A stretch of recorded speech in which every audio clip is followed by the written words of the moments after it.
Hello and welcome to The Big Fight, a show that is not 23 years old but young at 23. Oldest running debate show on Indian news television. I'm Sanket Upadhyay. Now, last week, something very interesting has happened in the world of politics. While all of us are talking about the grand preparation for 2024, we have kind of forgotten that there are extremely crucial 5 state assembly elections also in the year 2023. And as you are aware, politicians never take any election lightly, even if there are municipality elections. So these state assembly elections are still about 4 months away. Dates have not been announced. We do not know in how many phases these elections will be held, what time of the year. We have a rough idea around November and December. But with 4 months left, the BJP was the first to move. They have already declared 39 candidates in Madhya Pradesh, 21 in Chhattisgarh, and set up 2 committees in Rajasthan. It is interesting to note that of these 2 committees, the tallest leader of the BJP in Rajasthan, Ms. Vasundhara Raje, is not mentioned. Now make what you want of this. What is the grand meaning of this grand strategy of the Bharatiya Janata Party, the shifting gears? Are these lessons learnt from some mistakes made in Himachal Pradesh and Karnataka? Or is there a better, grander design for the Bharatiya Janata Party which may help them in the long run? Now, will it necessarily help them? That is the big question on the big fight. Is this change in strategy of the BJP going to work in the state assembly elections? We're not concentrating on 2024, but the 2023 elections. Joining us now, first, let me introduce our guests joining us via satellite. We have Mr. Shekhar Iyer, senior journalist. We also have Shipra Mathur, senior journalist, joining us from Jaipur. In the studio with us, Mr. Anurag Verma is a senior journalist. Thank you very much. Sudeep Srivastav is a political analyst, as well as, he tracks Chhattisgarh, Madhya Pradesh and Rajasthan particularly very, very closely. Thank you very much. Mr. Vinod Sharma, political editor of the Hindustan Times. Good to have you in the studio.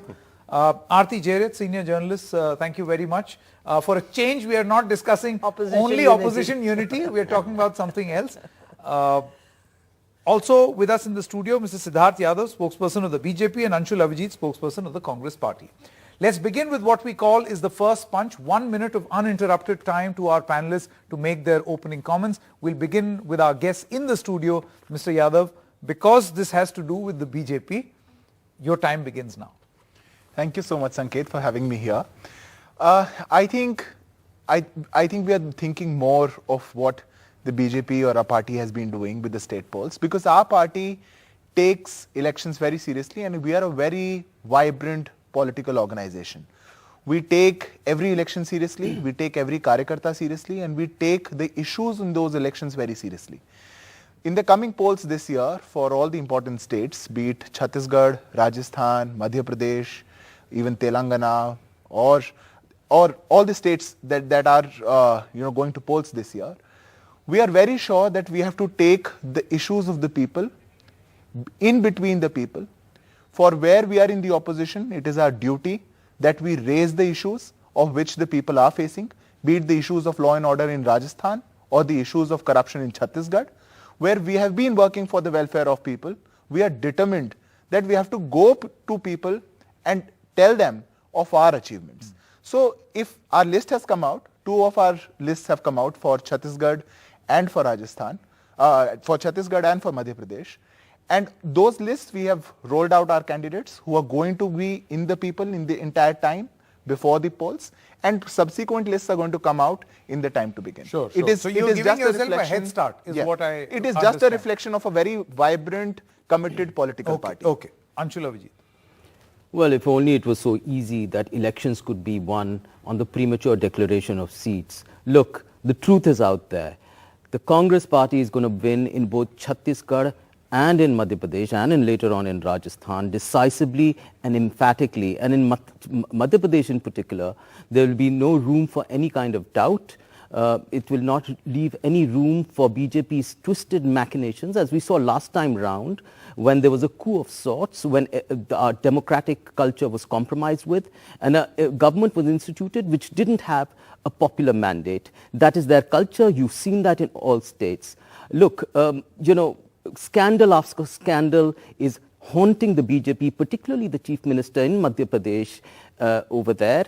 Our campaign is a positive campaign over there, and it's dependent on a couple of things that have happened over the past few months, which have rejuvenated the party and the cadres, which is the Bharat Jodo Yatra, the success in Karnataka. In Chhattisgarh, we have a very, very stable, a positive government that has done a number of pro-poor programs, including input subsidy to farmers. Every disadvantaged group has been taken care of. And let there be no doubt over there as well, the opposition that the BJP is in complete disarray over there. They don't even have a face over there. And we will come back and we will establish ourselves in all these states. Sure. Ms. Aarti Ji. Sanket, it's very interesting that the two lists the BJP have announced are candidates for the seats that they have lost, that they lost last time, and seats where they are considered traditionally weak. And if you notice, they have brought back old candidates to these seats. It's not that they've gone for new faces. A lot of them are actually candidates who stood earlier, who lost the seats, but they have been given tickets this time also. So frankly, it looks like old wine in new bottles. I don't see any real change. I think the real challenge for the BJP in these states is going to be the kind of welfare measures that Gehlot has carried out in Rajasthan, a huge number of them, that Baghel has instituted in Chhattisgarh, and that the Congress has, by the way, has already announced 5 promises they have already made to the people that if they come to power, they will institute these. I think the BJP has to find a counter to this. Mr. Vinod Sharma. Well, it's a reaction, what the BJP has done in Madhya Pradesh and Chhattisgarh. A part of the pact between Digvijay Singh and Kamal Nath in Madhya Pradesh was that Digvijay Singh will focus on 60-odd seats, which the Congress has never won. He will focus on those seats. And Kamal Nath shall be the face of the party. In response, the Bharatiya Janata Party has also chosen the same number of seats, same kind of seats where they haven't won in the past elections. Congress has chosen seats which they haven't won for years. And that focus on the soft underbelly is only expected from political parties. We'll see how it works out for them. The other issue which they have in Chhattisgarh is that they don't have a face.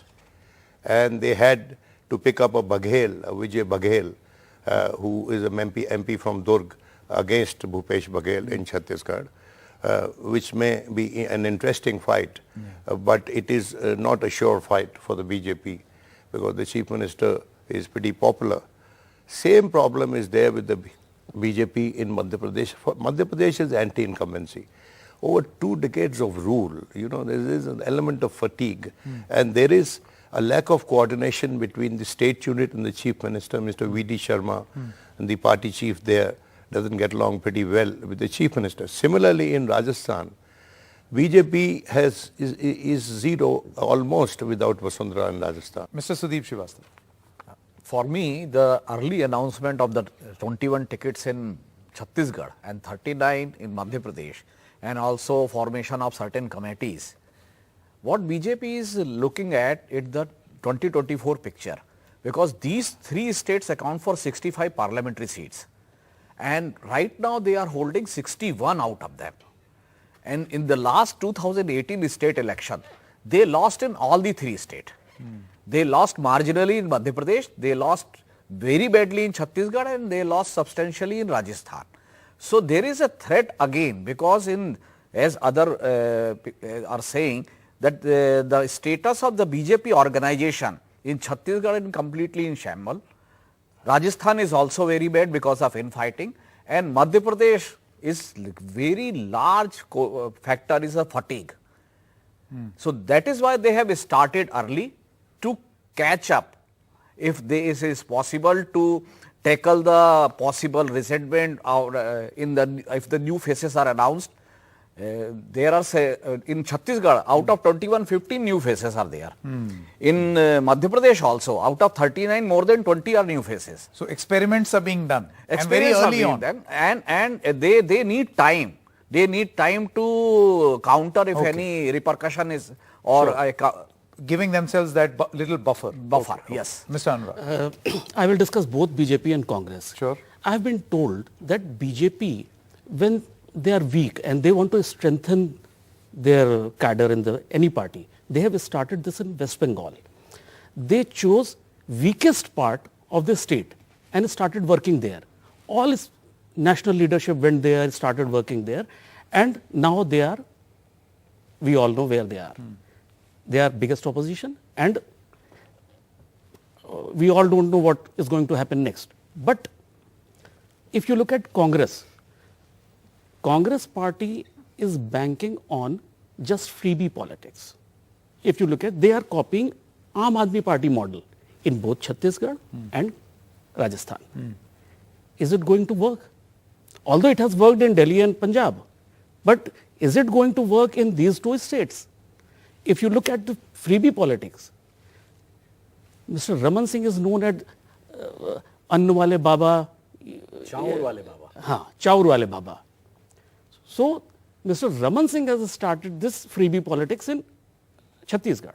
Now, everybody is copying that politics.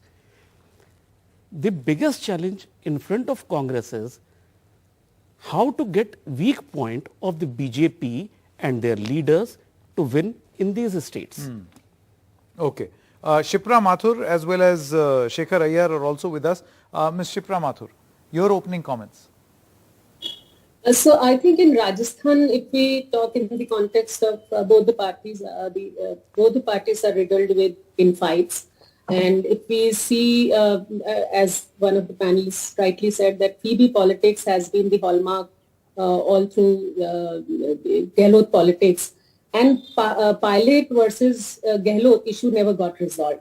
So that is the hallmark of Rajasthan politics in terms of, how Congress is playing the game. But in terms of, I think how BJP is trying to project, and definitely Vasundhara factor is coming up very strongly, because the two announcements, one, the manifesto committee was announced, and political management committee was also announced with 21 members in each of the committees. And her name was not there, and not only her name, but also the people who were close to her didn't figure in those committees. So that is one question which is being raised, and also, but the hopes are that once the campaign committee is being announced, then she might be getting her presence in the committee, whether as a chairman or whether she'll accept herself as a member of the campaign committee. That is going to play a big role in Rajasthan politics, because one thing is very clear from the perspective of Rajasthan, that it's not going to be the same game as we have seen in the past, that once Congress and once 5 BJP. plus 5. Yeah. Yeah, because last time also the margin was very, the seat margin was also not very wide. It was 30 to 35 seats, and vote margin was also very minuscule. Yeah. So it's going to be crucial for both the parties, and it's not an easy game for any. Okay, Mr. Shekhar Iyer, your comments. Well, Saketji, I don't think on the basis of constitution of committees we can draw inference, because today Chhattisgarh Congress Election Committee and Management Committee list has come out. In that, neither the Chief Minister Bhupesh Baghel nor his close number 2 T.S. Singhdeo name figures. So one cannot infer that they are not in the picture. Similarly, I do not see a situation where the top BJP leadership would send any signal as to signal that Vasundhara Raje will be kept out or will be sidelined. That's not going to happen, because they have paid the price last time. Definitely she will play a role. At this time, this committee is rather a nuts and bolts committee, and one is headed by Arjun Meghwal, and which is more to do with manifesto and things like that, which will take input. So I don't think one can make that inference. And the other big point I think we must remember is, these 3 elections are some kind of do or die for the BJP, because this will set the narrative for the Lok Sabha elections. And therefore, you can see that BJP trying to, come up with several plans, looking at those places which are where they don't have a winnable candidate and Okay. they don't have even candidates who are willing to contest. You know, it's So it's those are the surprising that places you they have use been such a sharp commentary, calling it do or die, because if you look at 2018 and 2019, I mean, the BJP lost many state assembly elections, and look at their victory in 2019. I mean, there was absolutely no comparison. So I'll come back to you where you can elaborate further on why Sanket, you think... just a point. No, Yeah. Sanket, when I said do or die in terms of narrative, I'm not talking of the Lok Sabha poll outcome. Okay, okay, sure. Mr. Vinod Sharma, let's first start by talking about Rajasthan. Here is a peculiar state where both leaders, tall leaders of both these parties, have faced massive resentment from within. Mr. Ashok Gehlot from Sachin Pilot, and yet he's survived, and now he's very obviously the face of the Congress's election machinery. And on the other hand, you've got Vasundhara Raje. Do you think an attempt is being made now in the BJP and was being made in the Congress also to make this a bit of a collective, that all of us will work together, ek saath chalenge, one person will do this, one will do that, we'll fight under the leadership of the Prime Minister? Do you think that something like this will be acceptable to a leader like Vasundhara Raje, who has literally ruled with an iron fist the BJP's systems and management and processes in Rajasthan? Vasundhara Raje is a different kettle of fish. She is a leader in her own right. And she is a leader capable of floating a regional party in Rajasthan and make it a success. The BJP leadership perhaps knows that. And they'll have to handle her with care for their own benefit and to the liking of Vasundhara Raje. Vasundhara Raje, I quite agree that, you see, she would be maybe part of the campaign committee. And sometimes you have to make a distinction between de facto, de jure situation. She is the de facto leader who doesn't require a de jure position in the party anywhere. The same applies to people like Mr. Modi at the national level, that they are de facto leaders and they are the destination faces of their party. People look at their face and come and vote for their party. So you cannot abandon a leader of that stature. The problem perhaps is of chemistry between Vasundhara Raje and certain people in the central leadership. But Vasundhara Raje has a background both in terms of her family and her politics, that she is used to having her way. Let's see whether she has a way this time or not. Last time, the election she lost was where there was a very systematic campaign emanating from within the BJP against her, that Modi tujhse bair nahi, Vasundhara teri khair nahi. Yes. Now this is an unusual slogan that one heard coming from the BJP ranks, and perhaps she remembers that and she wants some accountability fixed for it, and without that and without an assurance that she'll have a central role in the campaign and post-campaign, the government formation, it will be difficult to please her, I think. Okay. Mr. Yadav, you see, let's stick to Vasundhara Raje for a moment and then we'll move to other leaders. One logic that is being given by the Bharatiya Janata Party is that she has been accorded the respect that she deserves. She is a national level leader. In fact, वो राष्ट्रीय उपाध्यक्ष है. तो ऐसा नहीं है कि मतलब she is nowhere in the mix. She is a national leader and thus we are cultivating more leadership and it's a bit of a collective. But if you were to extend the same logic to Madhya Pradesh, then it seems that the rules are very different for Rajasthan and rules are different for Madhya Pradesh. For instance, Madhya Pradesh में आपका चुनाव प्रबंधन समिति जो है वो नरेंद्र सिंह तोमर के पास है. He is also a national leader. In Madhya Pradesh, you also have CM Shivraj Singh Chauhan, who also occupies important positions in the center. The National General Secretary Kailash Vijayvargiya, he is also part of many of these committees in Madhya Pradesh, and we know that he is a national leader. He was the head of he was the in charge for West Bengal. So why is it that there is a different rule for Madhya Pradesh and a very different rule for Rajasthan, for leaders? No, that is not the case actually. If you closely look at it, Shivraj Singh Chauhan ji is our Chief Minister in Madhya Pradesh. He is in no position in the center.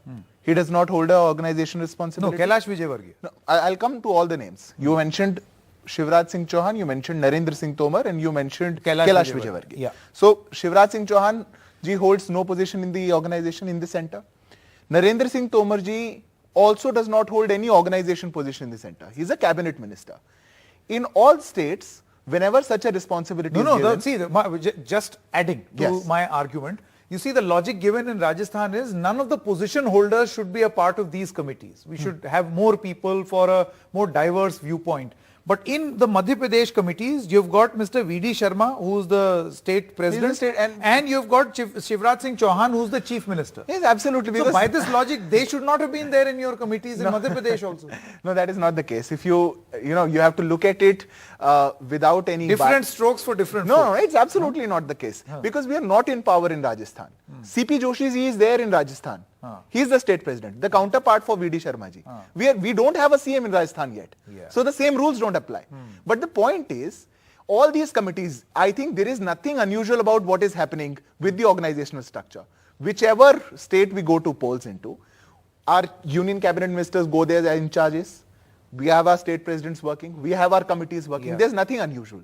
The only unusual fact is, in Rajasthan, the leadership is collective because they have to be collective against all the unjust that is happening to the people of Rajasthan.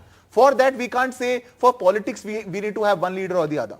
If we are having 17 rapes in a day in Rajasthan, if the law and order has gone down like anything, then all leaders and all people have to come together to bring out a government, to expose the government, and to come and to say that, we have to restore the law and order. Mr. Sudeep Srivastava, you see, the point is, and let's come back to Madhya Pradesh and Chhattisgarh, the fact that the BJP 4 months ahead of the elections has released its first list. Now, this can give the BJP a head start also. That is one way of looking at this, and can also be counterproductive. For instance, now you have 4 months of time for resentment to brew, and people will say, you've given my ticket to the other guy, now I will not work hard. So I will not work hard for 4 months instead of a few days. Yes, definitely. That is a calculated risk. The other part is also about the resources. After 2-3 days, when this hangama about ticket getting is die down, every worker will come to the person who got the ticket and asking for resources and money to work. So to sustain for a 4-month long period, either the central leadership has planned to pump more money. I'm sure they have. and if that is electioneering is not a big challenge for the BJP, is it? But I think resources are not a problem. Resources are not a problem. BJP's big high top concern. No, I'll give a quick reply to that. It's not only. I'll just give a quick reply to what you said. It's not just about resources. I'll come back. Okay. And the other aspect, this 3-month long time will give the other contenders of that particular seat to shift loyalties and arrange the mechanism to divert their votes, their influence pockets.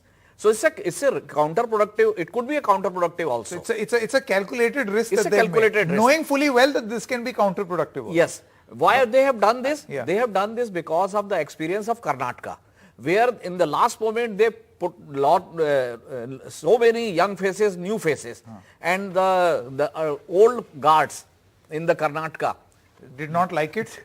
And ultimately, even the Yediyurappa factor that played against them in BJP, in Karnataka. So Chhattisgarh, and Madhya Pradesh, they are trying an experiment. It was only BSP, Bahujan Samaj Party, which used to declare ticket in 6 months advance. And even now, in Chhattisgarh, 9 tickets of BSPs have already been declared. And BSP has play in Chhattisgarh, Madhya Pradesh and Rajasthan. They have so it's a new strategy adopted by BJP. I'll give a quick response. But it has response and then Ms. Aarti. I'll give a quick response to that. Sanket, it's not about the resources. It's not always about that. We can think of it. But one thing that is very sure is what we have seen, especially post 2014, that the Bharatiya Janata Party is a political trendsetter for the elections in India. The organization structure that we have built, all of these guys follow. We have our organization structure till Panna Pramukh. When we were building that, from Booth Pramukh, till Panna Pramukh, all of them said that, oh, they are going till Panna, these are just pages, nobody is there. Now we are doing Panna Pramukh Sammelans. Now we are doing people with iCards who are in charges of 1 page of a voter list. If we are doing an experiment today, for them to understand in that way. If we are doing an experiment today, watch out that they'll follow tomorrow. Because that is how the BJP has been. No, but again, here you run the risk. setting. While you set the trend, Yes. this is no guarantee that you will always remain the trendsetter. Somebody else will pick up your trend and do it better. Obviously. There is always a possibility, No, as has happened in certain states. Yeah, also. that is for sure. That is for sure. But our track record also shows Okay, Anshul that Avijit. our commitment for Well, certainly, full-time seva, not for a part-time politics, has given us result because we are not a party which has No, part-time no, certainly it has given Anshul you Avijit's results. quick response first. No, it's certainly given them results. You've toppled popular mandates. Look, what the BJP has done is turned the entire political landscape into a marketplace where people can be bought, they can be sold. They've commercialized the entire space in the basest possible way. And that is the trend they've set. Of course, the people will reject that, but they are insistent and they keep doing it from state to state. That is the change they have made. Completely subverted popular democratic politics as we know it. And Please that is a remember terrible, Maharashtra terrible also. trend for the future, Please as my remember what friend you put did it. in No, Maharashtra but also. it's a terrible, terrible trend khichdi for the government. future. And by the way, when you tell I about love Mr. the fact how they're politely reminding each other of what they have done to one another. I No, find but it this funny, everyone Sanket. knows. I find it funny. Can Now you, he's saying... it is unprecedented, Mr. Yadav. It is He's reminding me of unprecedented the toppling scale governments. in But which you have they- toppled they- governments. they It's never formed a happened. government with Shiv No, let Sena me just who argue. went to polls And with by us. the way, when you come to You made a different- khichdi government. Khichdi, dal from here, I rice think from you here. have played Avengers to that. No, and by the way, when you come to all No, these we didn't do anything. I think it was there You have doing served we the know all revenge what of you that. did and it what was you're there capable doing. of Okay, let's doing. move on. If Move you on do now. that, you get that. And Capable of come to these Just got a three taste of state your own assembly country. Come to elections. these states. No, just one final point. You talk about the Chief Minister of Madhya Pradesh. I mean, he was removed from the parliamentary board last year itself. After 18 years in the BJP's highest decision-making body, he was removed. He doesn't know what his future. And, by the way, we don't know what his future is. He was cut to size. I'm not saying that. That's what At all the least we have analysts a say. parliamentary You board have which factionalism. decides. You have factionalism. We don't have a family. We don't have two people. Come on. Now let me just speak. You have factionalism. You have infighting in all these states. In Rajasthan, we are building... Lesser than Gehlot and Pilot? Arey, Sorry, please complete. I'm finding it funny what you're saying. No. Okay, I can say that I let me- find what you're saying hilarious. But Anshul that is Avijit, besides the point. Here is what I'll do. I'll circle back and then you Okay. can continue. All right. Aarti Jairath, do you think that there will be any correlation between state assembly elections December 2023 and May 2024? Or should we not make this mistake of linking these two? Well, Because we've Sanket, seen what happened these 2018-19. These three states are very slippery states. In 2003, 2013, Yeah. the BJP won all these states. And because they were high on that victory, they advanced, I'm getting 2003. dates, 2003. Yes. And they advanced the parliamentary polls Yes. and held early elections And 2004 and proceeded UPA to lose. happened. Correct. That proceeded to lose in 2004. Yeah. In 2018, the Congress won all these three states, high on victory, Yeah. and I don't know, maybe there was a sense of arrogance that crept in also. And then they proceeded to get almost completely wiped out in these states in the 2019 Lok Sabha polls. So I think, one really should not draw correlations between assembly elections and national elections. I think we are increasingly seeing across states that people vote differently. They vote differently when it's a local election. They vote differently when it's a national election. The issues are different. The faces are different. The people's mood is different. So just because the BJP will win does not mean that they're going to win in 2024, or if the Congress wins, it does not mean that that the Congress will win in 2024. Correct. However, I do want to point out a couple of things. One is, Rahul Gandhi is embarking on the second leg of his Bharat Jodo Yatra on October 2nd.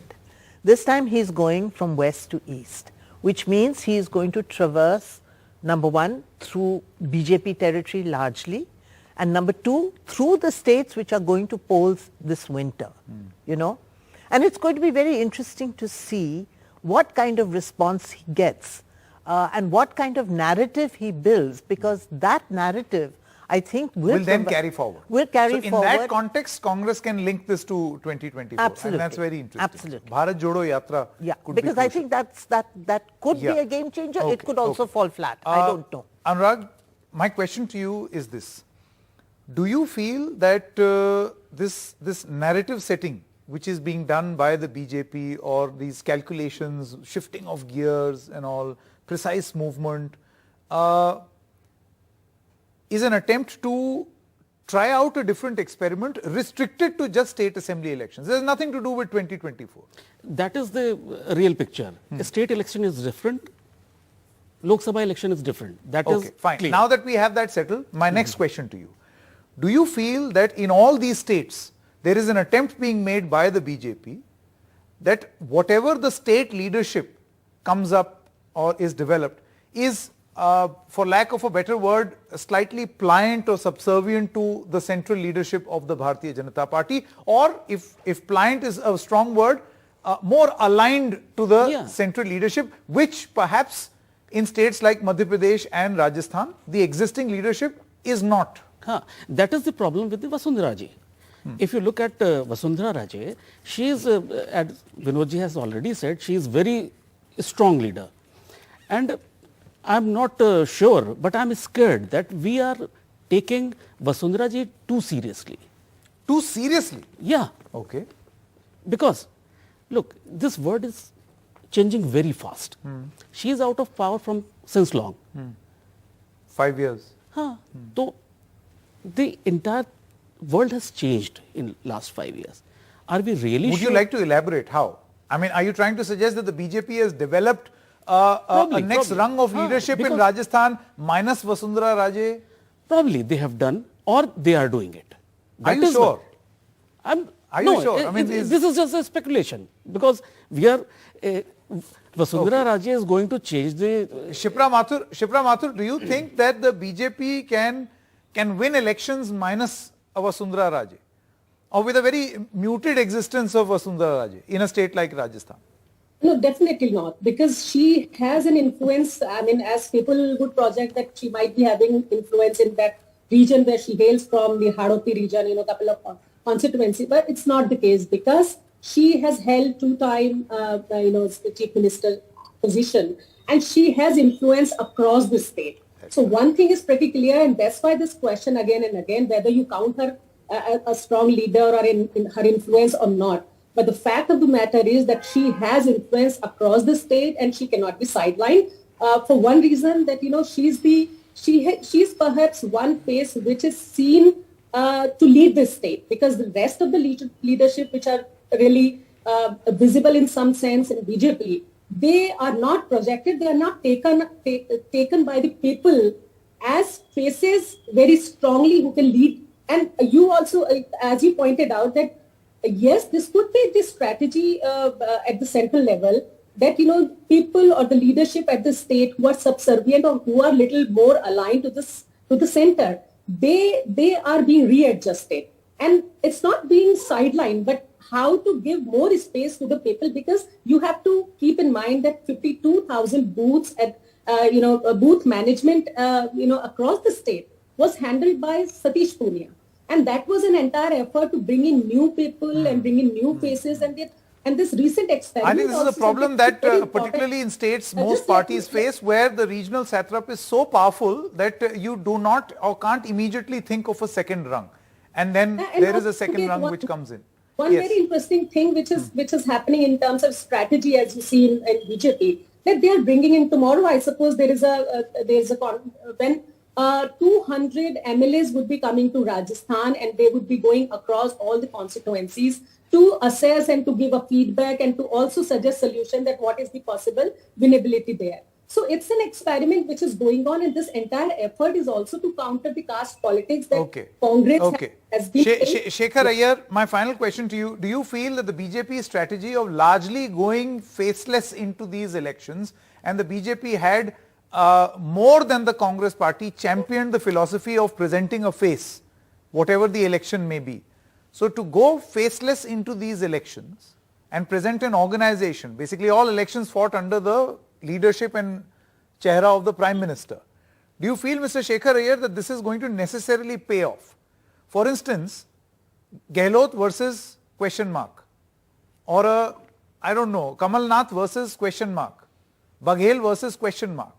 So this question mark is advantage Congress or advantage BJP? No, they are not going faceless. They are going with lot of faces. I mean, that is the strategy. No, but you can only have one chief minister, no? Yeah, true. Not you many can have faces. only one chief minister. Yeah.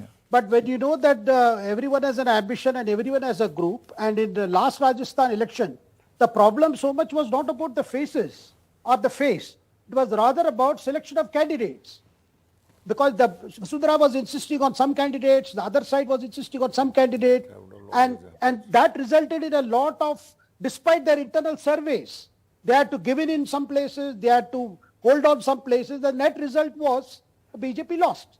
But this time I think they are going to be more careful, and I see a situation where Vasundhara needs BJP as much for her future, and BJP too needs her. So we are not going to see this or that. Rather, there will be a lot of permutation, combination, until the last go, we would not know who would be the chief minister. Yeah. But we must also remember... Lots of permutation, combination means a good time for journalists, because they will be lots to report you will have on.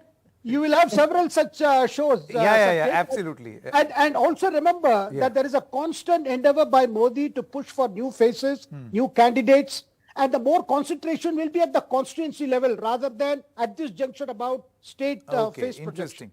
All right, thank you very much for joining us on The Big Fight. We're stopping for a short break at this moment. When we come back, some exclusive interviews.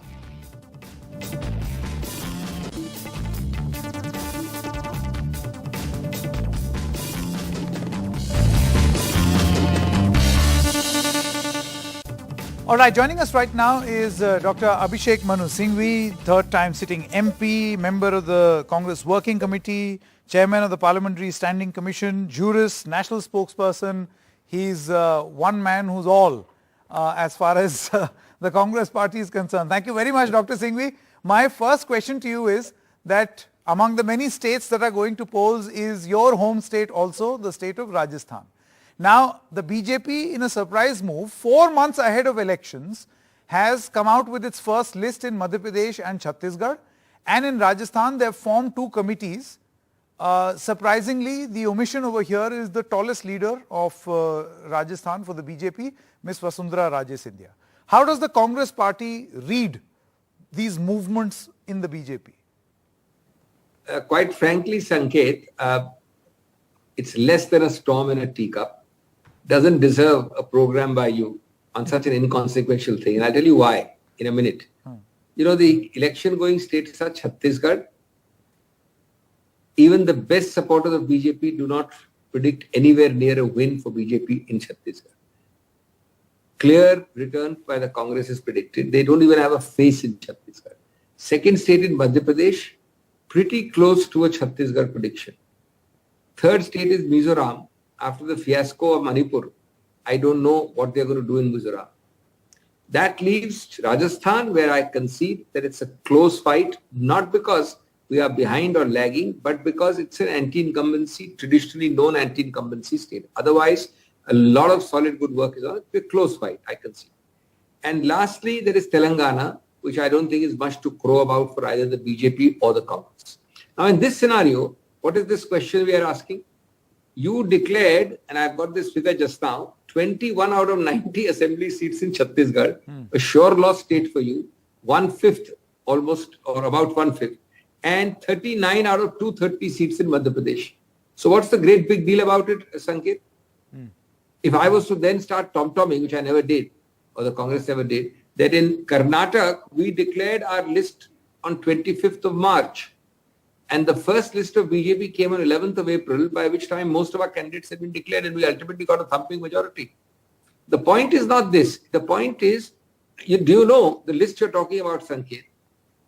In Madhya Pradesh, 4 are principal seats, Bohad, various other places, Chaharpur, Shahpura, I've got the names, are those who are persons who had lost while holding ministerial seat office for some of them. So you've given seats again, you've given them a little early than the others. Does that indicate anything? I think the real message in at least both Madhya Pradesh and Chhattisgarh is that the BJP is scrambling. Take Chhattisgarh for example. You tell me off the cuff a single name from the BJP apart from a person they found as a member of parliament with the same surname as the chief minister, to stand against him. Tell me a single person who has been groomed or projected as chief minister by them there. Not officially proclaimed, but somebody who's in that image. We have names there apart from the chief minister and Mr. Deo. We have so many names there. In Madhya Pradesh, apart from Mr. Digvijay Singh and Mr. Kamal Nath and all those names, we have names like Kantilal Bhuria, Vijay Lakshmi Sadho, OBCs, SCs. Now Mr. Chauhan is struggling against the worst kind of anti-incumbency which even his colleagues in the BJP are very scared about. So this mere seat declaration of 1/5 in Chhattisgarh and less than 1/5 in Madhya Pradesh is no big deal. It's nothing. Don't you think, I mean, the projection is that they want to learn from the mistakes that they may have made in Karnataka and Himachal Pradesh, that it will give them a sort of a 4-month head start in trying to balance out, iron out any differences that may emerge on the ground? I think that ship has sailed. It is an irreversible decline in these two states, and Mizoram can be added as a sure shot loss. The only fight they can expect to put up is in Rajasthan. And that too, provided their one known leader is not more estranged than she is now. Now that's an open question. If you talk privately to the BJP leaders, you'll find out what the lie of the land is. By the way, if you have read the papers in the last just few weeks and a few months, you've seen the kind of schemes which Mr. Gehlot has declared and initiated. I think the BJP is running scared on that front also. You may make committees, but you are running scared on that front. There were some problems in Rajasthan earlier between Mr. Pilot and Mr. Gehlot. They have been ironed out. We are presenting a united front now. And I think, but for a traditional anti-incumbency cycle, which of course can be arrested, I think Rajasthan is going to be also a good result for us. Okay, Dr. Singh. Though a good fight, though a close fight. Yeah, my final question, you see, if 2018 is something to go by and learn from, the Congress had a fantastic show in Rajasthan, in Chhattisgarh, even in Madhya Pradesh. You were in power, and then of course certain events happened in 2020 that your government was gone. But the result in 2019 was nowhere the same as the assembly election results are. In fact, the constituents, the Lok Sabha constituencies in these very states also, the BJP swept. In that context, do you feel there is a lesson to be learnt by the Congress party, that not to get too excited with a possible win in state assembly elections? Two answers, Sanket. First of all, we are not the ones getting excited. It's the BJP which is getting excited by declaring 21 out of 90 seats in Chhattisgarh and 39 out of 230 seats in Madhya Pradesh. That's known as false excitement. But let me answer your question. Firstly, in the names you took regarding the state elections in 2018, you are using words of studied moderation. Chhattisgarh we win, Madhya Pradesh we won, and Rajasthan we won. All three we won. You stole Madhya Pradesh from us, and that revenge is going to be taken shortly. It's a clear theft by stealth. Now you come to the parliamentary elections. You are right. Traditionally and statistically and by psephology, a parliamentary election need not follow the result of a state election, certainly. But it need not always or necessarily be the opposite. There's no such rule like that either. There is one fundamental difference between 2019 and 24. The 2019, following upon the 2018 elections, did not have one crucial X factor, which is there in 2024. One person per constituency, the India Alliance. What the BJP wins, if you see the 2019 result, at his best, Mr. Modi gets 39, maximum 40% of the vote. Which means by simple arithmetic, if you do not divide 80 to 90% of the balance 60%, then he either loses or he gets a very, very bad fright. Now, this is the whole difference between 24 and 2019. As far as possible, you will see one candidate per constituency. And that is what frightens the BJP. Now we're talking of 2024, although the immediate question was for the 2023 elections. Yeah. Okay, Dr. Singhvi, thank you very much for your time. Let's just see what the assembly elections have in store for your party and the BJP, and then eventually the big contest in 24. Thank you so much. Thank you. So joining us right now is Professor Rakesh Sinha, Member Parliament of the Bharatiya Janata Party. Thank you very much, Mr. Sinha, for joining us. You see, this is a departure from tradition. I won't say rule, but a departure from tradition for the Bharatiya Janata Party to declare candidates 4 months ahead of elections, even before the dates are announced, for a central election committee to meet. How should one view this? I mean, if the Congress would have us believe that this is a sign of nervousness, the BJP would have us believe that this is a sign of confidence. I think you would also agree that the answer lies somewhere in the middle. Are you learning from your mistakes? Bharatiya Janata Party is a vibrant organization. It does not depend only on election. Election is not the sine qua non. It works entire 5 years. Every day party workers and party organizations have certain tasks which it performs. Therefore, I consider that party has grassroots democracy, and this is a new initiative by Prime Minister Narendra Modi ji since 2014, that BJP has become more inclusive and more welfareist oriented organization. Therefore, the workers are organically linked with the central leadership. Therefore, I consider that declaring candidate 4 months ahead of the election is a sign of the party's new strategy, that strategy based on the party's confidence, party's dependence on the organization, and party is also a challenge to the party, also challenging to the opponents. Can they declare their candidates 4 months ahead? They can't do, because the Congress party is based on individuals, not on the organization.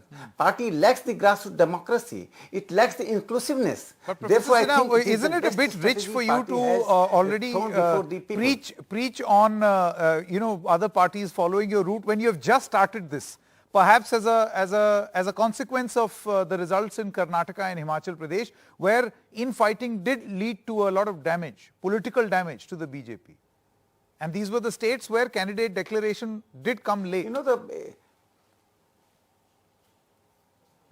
The Indian federal system has also impact on the party's state units.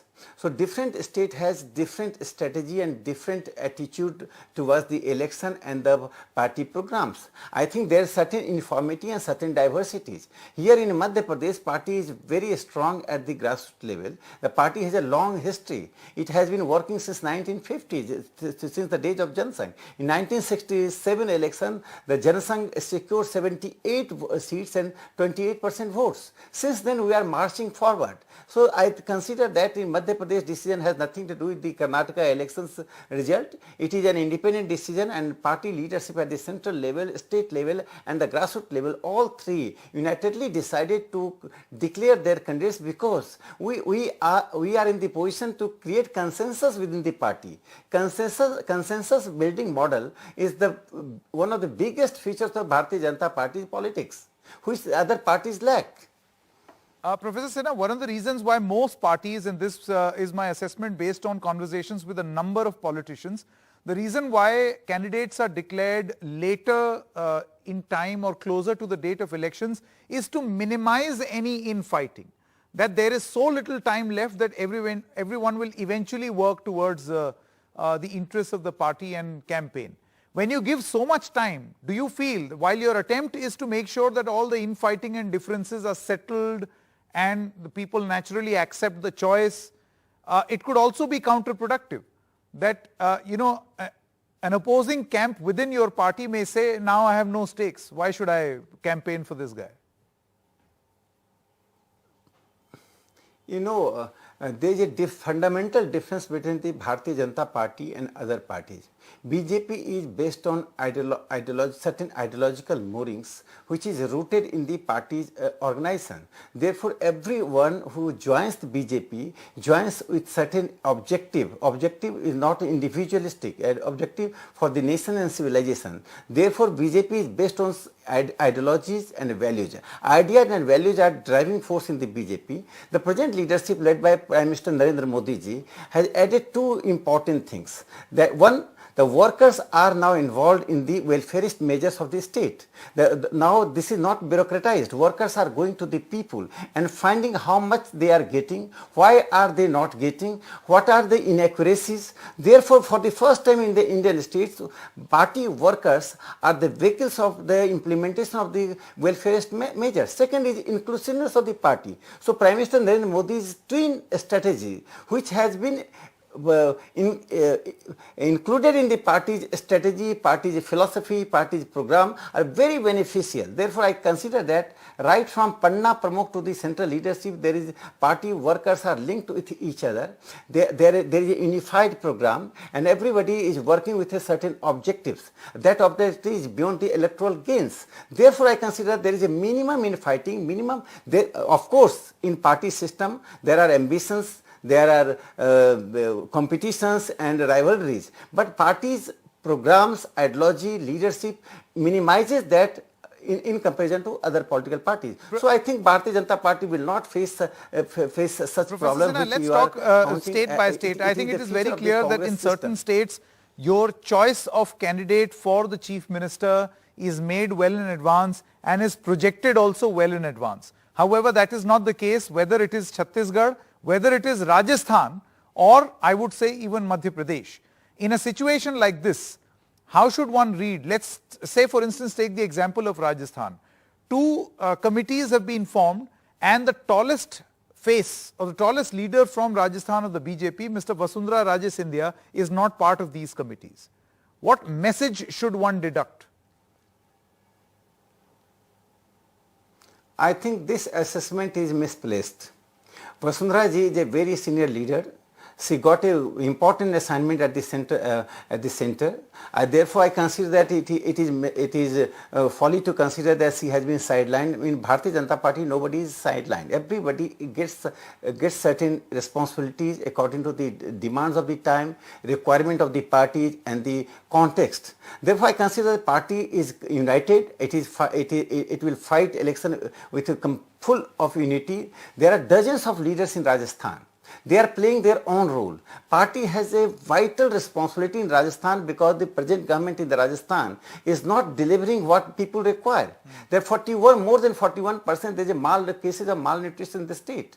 Communal elements are getting shelter in the Rajasthan. There is no industrial development in the state. Therefore, I consider that people are waiting for the election and BJP will come into the power. Okay. Moreover, one important thing, the Prime Minister Narendra Modi's welfare schemes and the social philosophy both are playing very significant, decisive role in every state election. Whether you go to Chhattisgarh, Rajasthan or Madhya Pradesh, the central government schemes for the farmers, for the poor people, for women and for children, for students, all have created a class of beneficiary